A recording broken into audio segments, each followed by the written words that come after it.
वारकऱ्यांच्या स्वागतासाठी गावागावात जय्यत तयारी तर केली जाते, शिवाय त्यांच्या सेवेची संधी मिळावी म्हणून वेगवेगळे उपक्रमही राबवले जातात। वारकऱ्यांना लागणाऱ्या अनेक उपयुक्त वस्तू मोफत पुरवून नागरिक वारकऱ्यांची सेवा करतानाचे चित्र जागोजागी पाहायला मिळतं। वारकऱ्यांसाठी अशाच एका अनोख्या आणि उपयुक्त सेवेचा लाभ पिंपरीतल्या तरुणांनी उपलब्ध करून दिला, तो मोबाईल सर्व्हिस आणि चार्जिंगच्या रूपाने।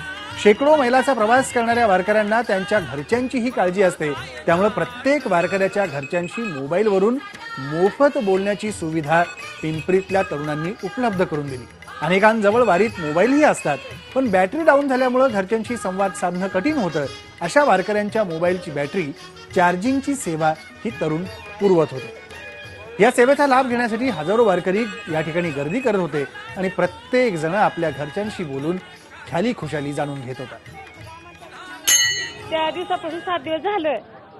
7 दिवस झाल्यावर आज फोन लागला, मला लागल्यावर फोन छान वाटलं।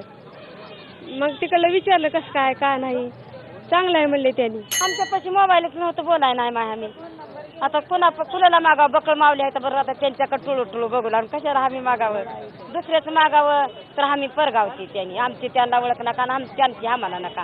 नादर लेकाला माईला बापाला बोलल्याने वाटलं, जीव रमून गेला आमचा, मस्त वाटलं जीवाला, लेकरापाशी बसल्याने वाटलं मला। इथं बॅटरी चार्जिंग आमची झाली, आम्हाला समाधान झालं।